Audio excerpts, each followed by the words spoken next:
Welcome. My name is Greg Oden. I'm the LMEA Vocal Division Chairman, and I'm here with my really great friend, Scott Frick, who is the owner and operator of Music City Studios in West Monroe, Louisiana. Scott? How's everybody doing? Great to be here to help you all out with whatever you need. Well, as you know, our session is called On the Record.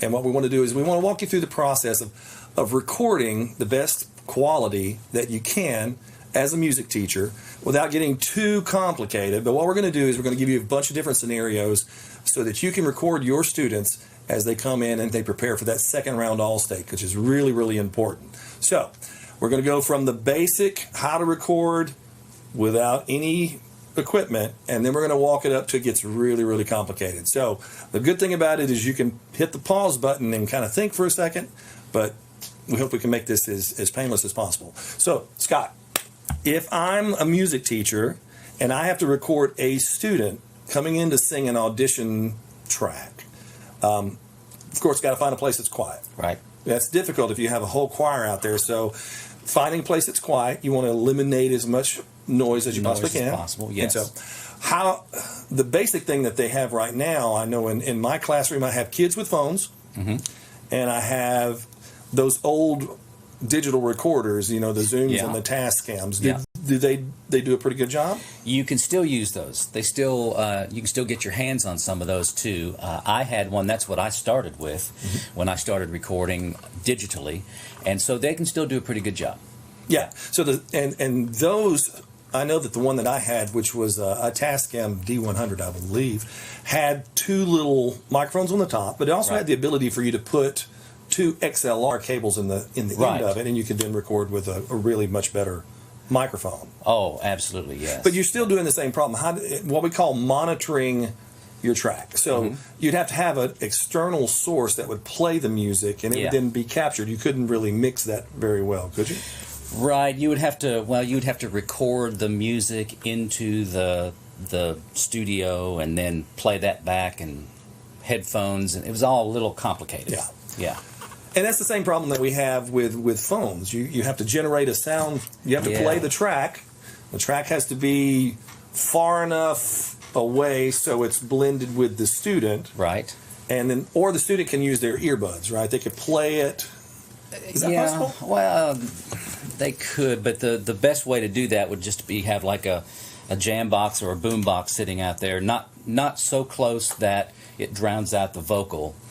But still, you're dealing with room noise, and the quality of something like that's just not going to do. Yeah, and if you use your phone, as you know, I mean, it sounds great for what it is, but it's also going to do a little compression and squash it a little bit. Yeah, and you don't want that. No.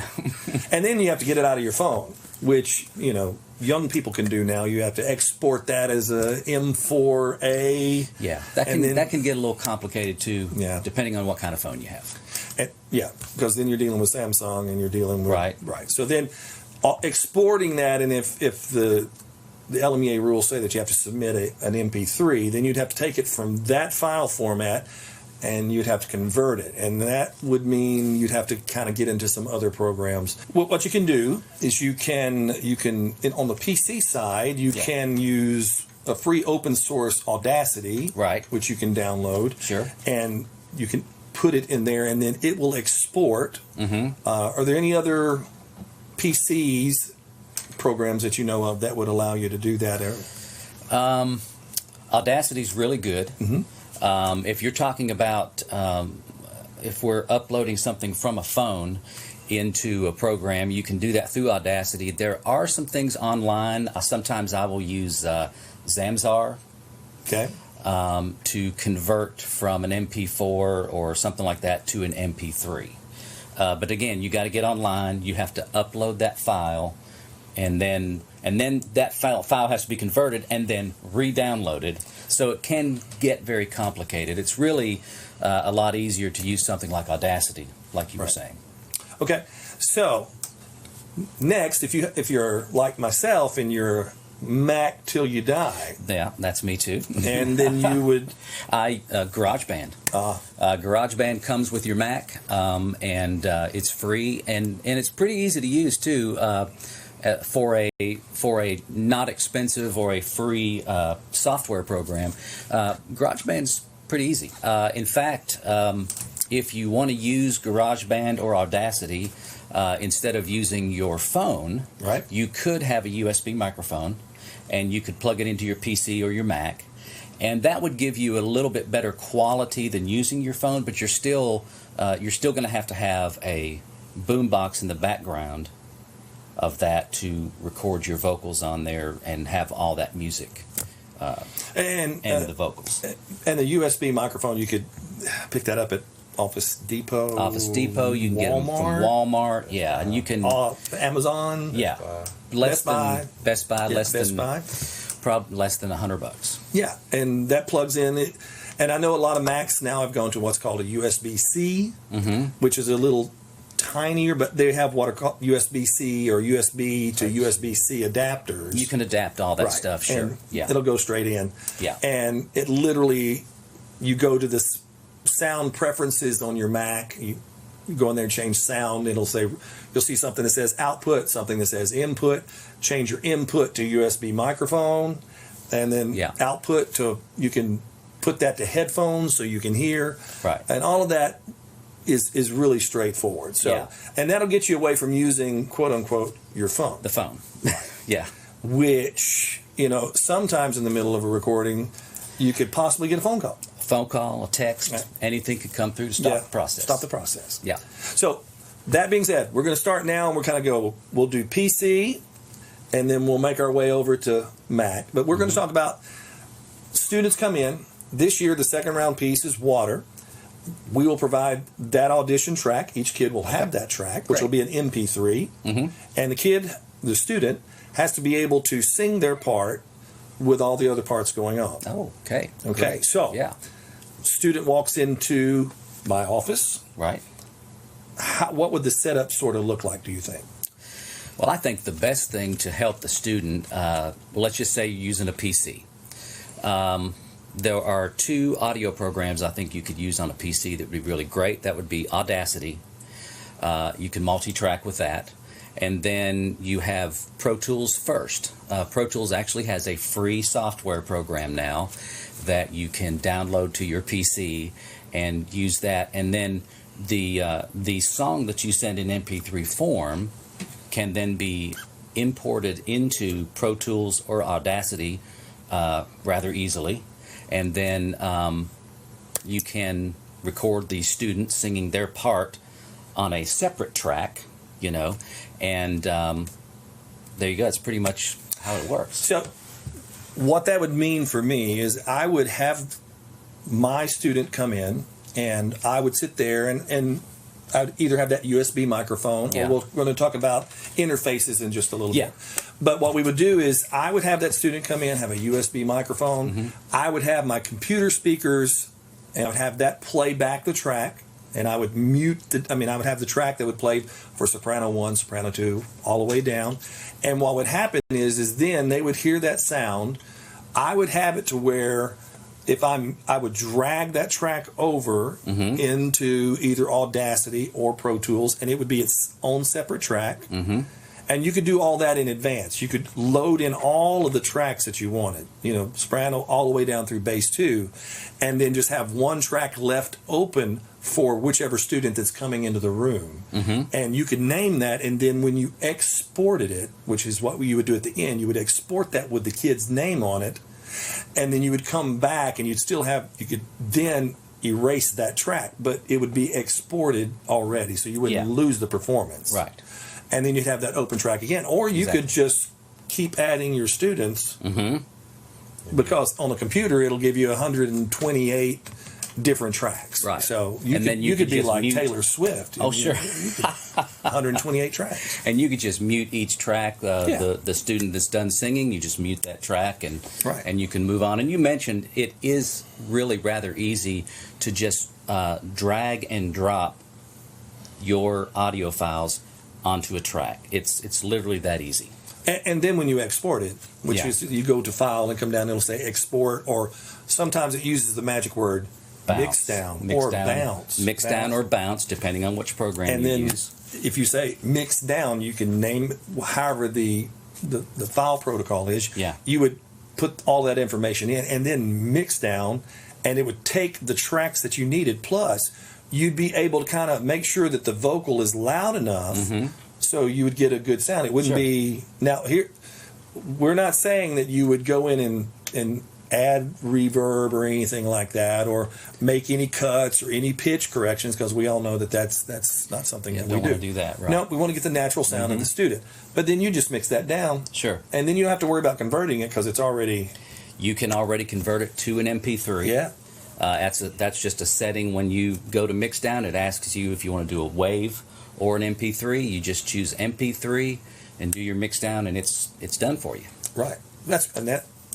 That's pretty simple. That's with a USB. So pretty much you buy a USB microphone, you would download the MP3 from the LMEA website, you would drag that over into the PC under its own track, either Pro Tools or Audacity, and then you would just record the student. And you could do, the USB microphone.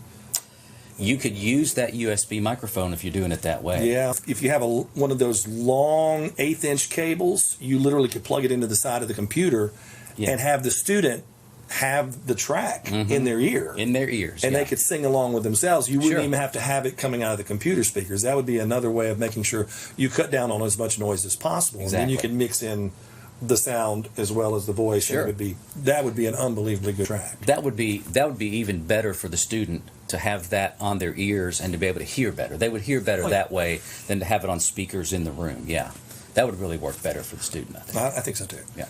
All right. So can we go to Mac? Oh, please. Let's talk Mac. Talk Mac. Since we're Mac snobs. That's what we are. Yeah, so the Mac is GarageBand, and again, it's going to be Pro Tools. There are lots of other audio software out there, but those are really, to me, my top three. Audacity, GarageBand, and Pro Tools. And Pro Tools is used mostly in professional studios. In professional studios. So Right. even if you have a student that's out there that's recording, and you say, "Now this is how it's recorded," you actually could give them a look at what they might possibly want to do later on. Absolutely. Moving into a studio. Actually. Sure. We can talk about that in a little bit as well. Sure, absolutely. So, But when you go to a Mac, you've got GarageBand, and then you've got, again, Pro Tools first, which is both free, and it's just as easy on a Mac, really, as it is on a PC to just drag and drop the files that you need into the recording program, and then do the same thing with the student. If you have a USB mic, you plug it in and record them on their own specific track, and then mix their voice in well enough, and then in Pro Tools it's called bounce. In other programs, I know in Studio One it's called mix down, and you can mix that down or bounce it down to an MP3. and one of the cool things about GarageBand, you will see this when you drag it over. It will take whatever file you have and convert it to what's called an AIFF file. And so you're going, oh, I might possibly have messed up. No, that's just the software that GarageBand likes to use to be able to kind of, but it will then let you export it as an MP3. Sure. Not a problem. Relatively simple. And GarageBand, the cool thing about it is you can literally have tracks stacked up and stacked up and stacked up. Yeah. And you can use certain presets, and these presets are there for the microphone purposes to where it sounds natural, which is really...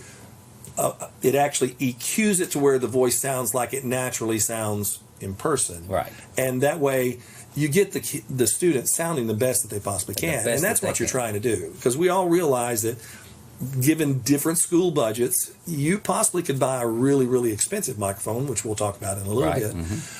But we're going at it from the cheapest to the most expensive. Now, the cool thing would be is if my students could just walk into the studio and go into the vocal room and do their track, which is it's an option. It's an option. It's an option. But if you're doing it in your own office, or if you're doing it, if you're going to say, give it to your students, and your students want to do it at home, what we've just described to you is plugging in a USB microphone and using that track that they can then download. That's something that's relatively easy and simple to do.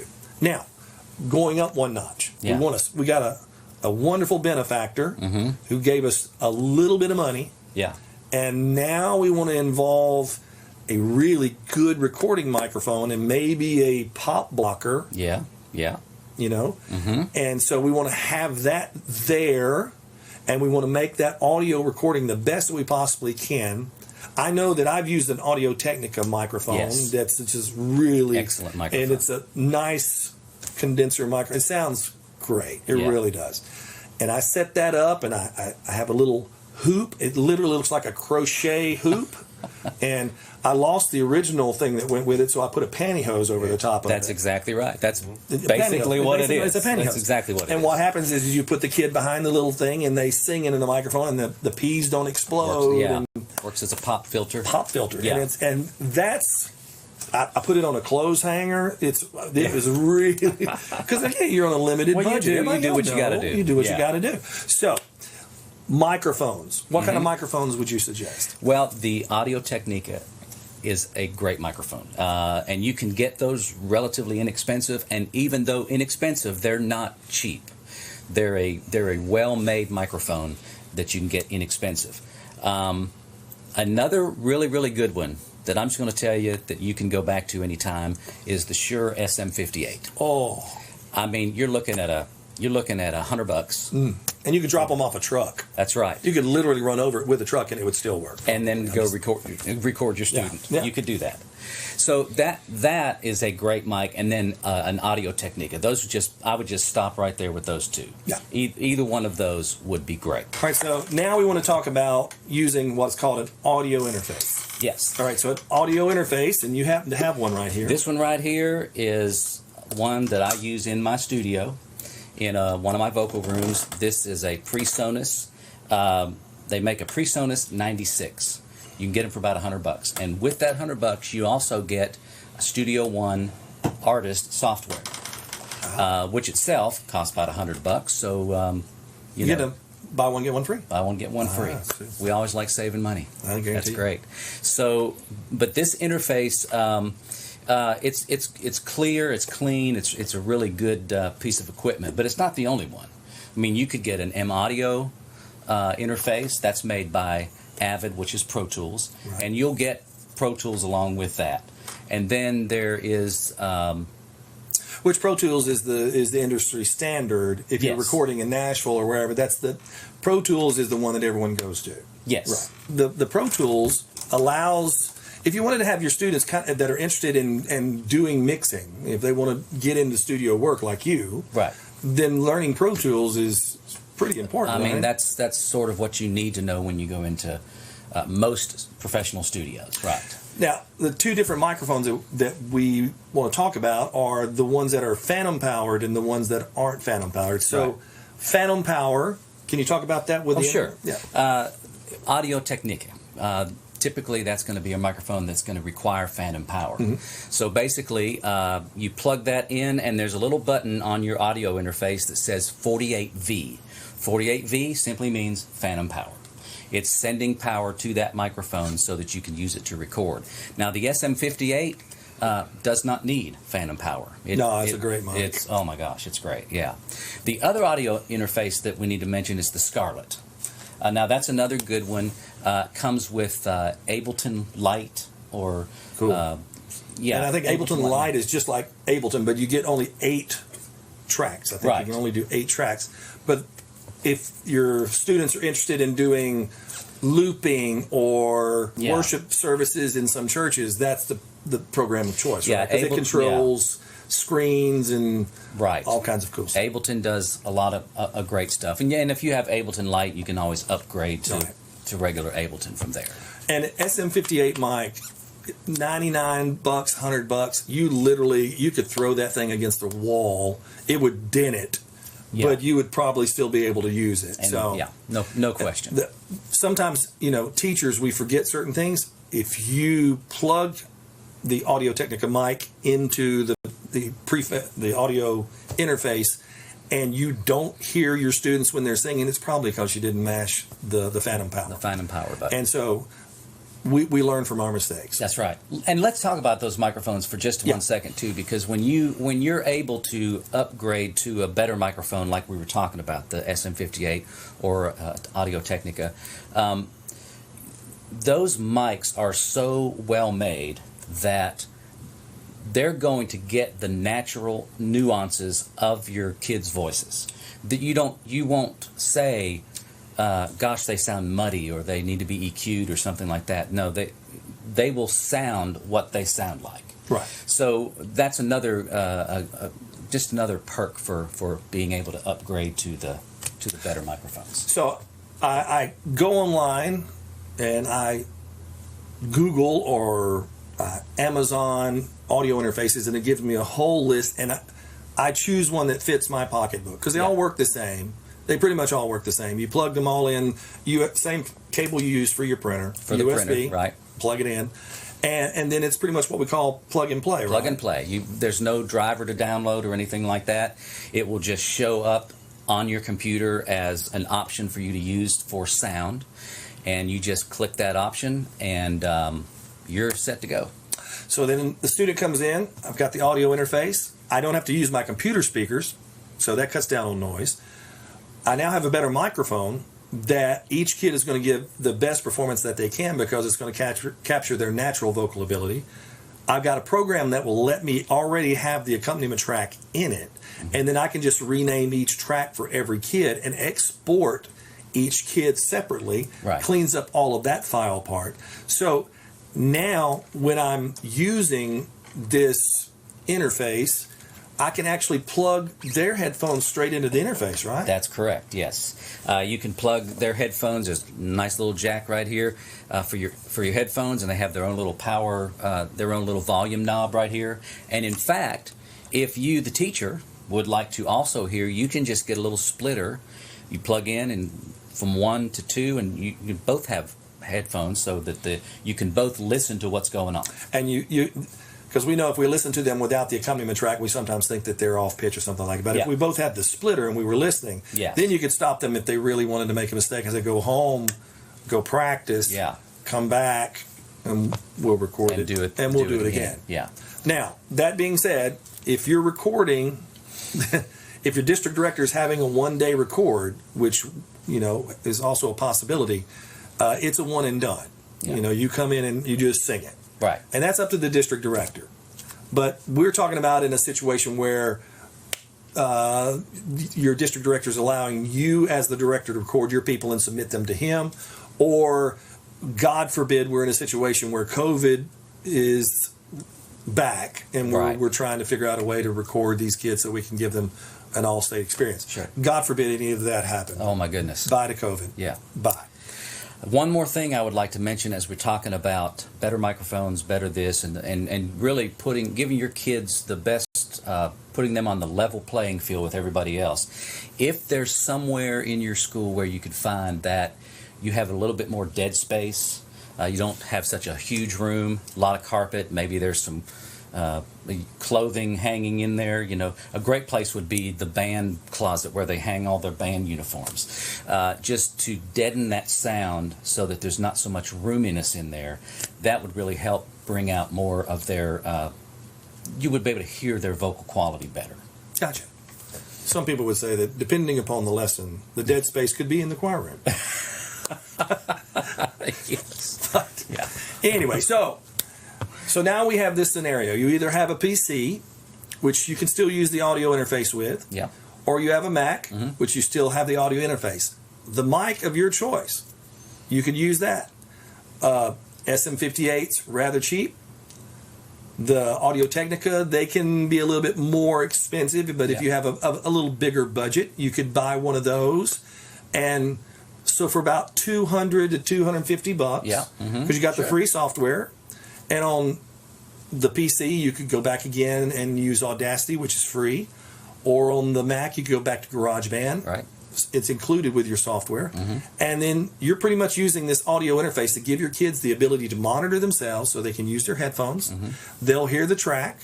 They'll be able to sing along, and you'll be able to take their voice and either bring the volume up or bring the track down so that you can hear them without them sounding compressed or like they're in a barn or somewhere over in a phone booth or on the football field. And it just makes for a better recording. And what we're trying to do is give your students the opportunity to make the best, most relaxed audition that they possibly can do. we all know that a lot of this is kind of a hands-on learning situation. So Correct. I go Google, everything, and we both know that on YouTube they have a video for pretty much everything. Everything, So, yes. in this particular video, what we're going to do is we're going to give you some links at the bottom of the page that will send you to different softwares, whichever software you want to use, whether it be Ableton, whether it be Audacity, whether it be Pro Tools, Studio One, any of those programs. And what you can do is you can just watch those videos and it'll walk you through the process of recording and using those programs. Because I don't know if you remember the old WordPerfect. How many of you remember the WordPerfect with just the blue screen? And if you didn't know any of the little... Oh, boy. That you were lost. You were just lost. And then there'd be somebody that would look at you like you were crazy going, I can't believe you can't do this. We both know that you sit here and we've all gone through some recorded our own kids knowing that, hold on, I didn't match phantom power. We're going to start over. And there's that learning curve. Absolutely. But for the most part, these programs like GarageBand, Studio One, Audacity, those are relatively easy programs to master quickly. They're not that difficult. No, all right, so that's sort of a middle range. You start out with, we're going to use our computer, we're going to use our computer speakers. Right. Then we moved up to an audio interface, and there's a bunch of them, so you can choose whichever one you like. Last thing, say you were at a high school and right across the street from the football field was a recording studio. Oh, that's convenient. And it is convenient. and you know the owner. And you say, look, I had, say we had a really good year and we have 23 students or 35 students that qualified for round 2, and the district director is going to let us record ours and then give them to him, and he will then turn them in. Walking over, you literally walk across the street with these kids and say, we're going to the recording studio. Then you don't have to buy anything. Right. It's all there for you. And then you're paying an hourly fee, and you can work that out. Yeah. I mean, anywhere between 50 and 70 an hour. Yeah. Or if the studio owner owes the band director anything, you can even work out a better rate. Right. Like the band director actually taught your kids. That's right. So there's a feeling of obligation or revenge, however you want to look at it. So when you're recording in the studio, all you have to do is download the track, give the track to the person that's going to be running your session, and then you walk in, and all of your kids seem to be a little bit better prepared, I've found, because they're going into the recording studio, and it's an experience that they probably haven't had on their own. Yeah, and they tend to rehearse more, be a little bit more prepared, because they know when they're coming in, they're basically, it's a one-shot deal. Right. Every now and then you might let them try it a second time, but most of the time you come in, you record, and you're done. Because if you've got kids coming in and out, plus if you're paying for the studio time, you got to cycle them in and out. And but if you had 35 kids, or say it was going to take 2 hours, because it's like I can't do math because I'm a musician. But if you have 35 kids, and each one of them took 2 minutes, that's what, an hour and 10 minutes. Okay. 35 times 35 is 70. 70. And that's an hour and 10 minutes. Yeah. So that's 70 plus some change on the high end. Sure. So if each kid paid $2, it's taken care of. It's taken care of. Or if you have it in your budget and you don't want to charge your kids anymore, it's pretty simple to do as well.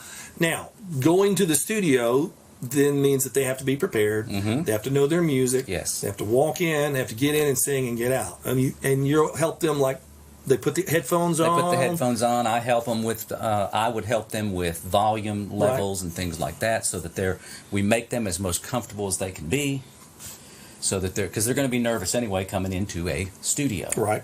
But, so we just try to relax them and just make them feel comfortable. Get the headphones on there and give them their one shot through. Now, what I do, now I've never done this for this type of deal here, but I have done auditions for people that maybe were doing something for Broadway, and they had to have an audition that was just their raw vocal. Right. And I literally don't add any EQ or any reverb or anything. I let it be their natural voice. That's something we can do with high quality microphones and things like that. You can get that that natural nuances of their voices without any kind of effects at all. Sure. So, Well, and for us, we want to make sure that we make the field as level as possible. We want to give the kids the opportunity to sing, but we don't want to do any fixing. right. We don't want to fix. We're not pitch correcting in any shape, form, or fashion. No. That's a no.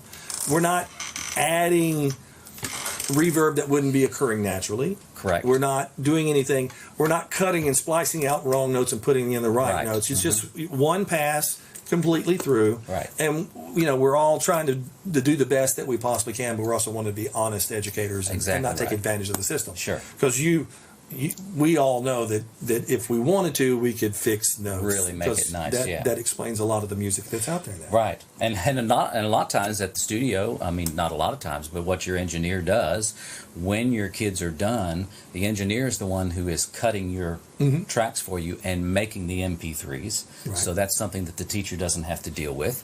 And those MP3s are delivered to you and boom, easily uploaded. That's it. So, as a recap, since we have time to recap, I don't want to use any budget money at all.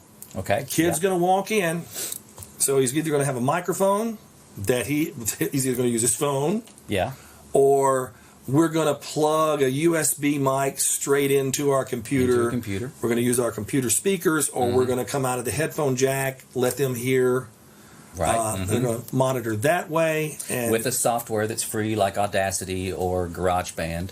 Something like that. And we're going to record them 2 separate tracks. One track would be the accompaniment. One track would be them.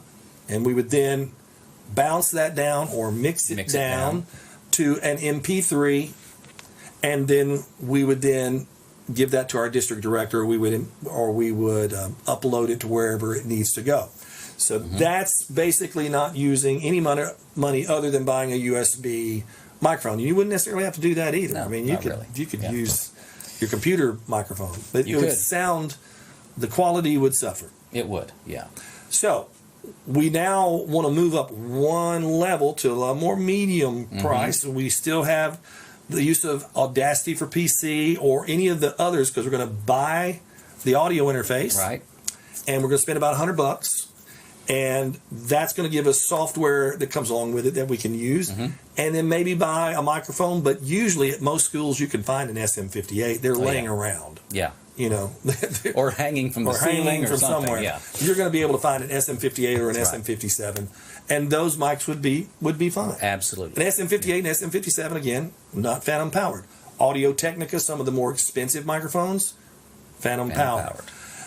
But then you have that software, and the learning curve on that software is based on how much you do. But you can also use GarageBand and Audacity again, and just make it simple. Yeah. Making it simple sometimes is the best way to do it. The kid would then, or the student would then be able to monitor themselves using the interface. They could turn the volume up, turn the volume down, and be able to record the downloaded track, load it up there, sing their part, export that. We're good to go. Higher level would be to use a studio. And just finding a place that's willing to do it, because studios, of course, are there to record people. You give your students the ability to see what a studio is like. You give them the opportunity to go into a studio, and some of these people, that may be a turning point in their education. They may go, either I want to be on the other side, where I'm helping to make music, I learn Ableton or I learn Pro Tools, but also be able to see what it's like to be standing in there and find all the jobs and the opportunities that are available. Because you can do jingle work, do jingles, you can do backing vocals for other people, or you can do your own solo artist thing. Or you can find out how much fun it is to actually be on the creative side as the producer or the engineer, and that just opens up all kinds of avenues. Plus, you don't have to buy any equipment. 2, you have someone there to go, okay, that was good, and I got all I need. And then they do all the heavy lifting by doing all the exporting. And they can export all the MP3s and put that on a jump drive and then hand it to you before you leave the studio. And then you're taking that straight to the district director or taking it straight to your computer and uploading it. And that's it.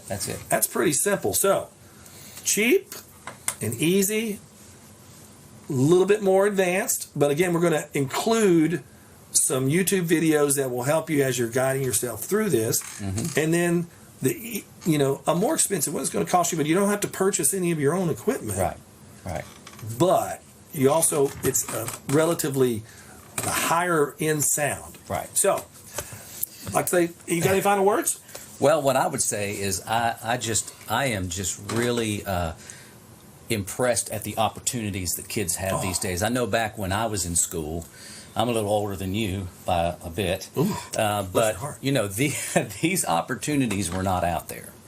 And so now what we can do for our kids to give them just a great forward leap into life or whatever it is, because like you say, these are ways of not only educating our kids, because they're in choir, and that's just sort of an easy class for some kids, but yet we can still mold and shape them into something that they can maybe discover what it is that they actually want to do with their lives, right, by being able to offer whether it be the free software or coming into a studio and actually doing your audition in there. So it's really great to be able to, and I love doing it for you guys. Sure. Because one of the things that I love to do is I love to educate kids and give them opportunities that I didn't have when I was younger. And so I just love being a part of that. Well, I know that when I first started doing recording back in, back when bell bottoms were good, you would take a cassette player and another cassette player and you would record, and then you would bounce them back and forth. And nowadays, a student could see how much audio, what is that blue box right there? What does it do? And what that does is that spurs them to look into the idea of audio recording. These students are so smart, and you know that because you teach them, but these students are so smart, is if you just give them just an inkling at what it looks like behind the curtain, they will just go the extra mile and start recording and start doing this and start looping and start bouncing. And eventually what you've done is you've given them the opportunity to learn what it's like to have a whole opportunity outside of performance, that they can then do studio work, they can then do engineering work, or they can do making their own stuff, they can do vocal work. We all know that occasionally you'll hear this one bass that you promise could make a living just doing commercial work, just saying products. They sound so great. So that's one of the things that we want to impress upon you. As you know, I'm Greg Oden. I'm the LMEA Division Chair. It's LMEA Division Chair. You can get me going to the lmeamusic.org website. You can send me an email.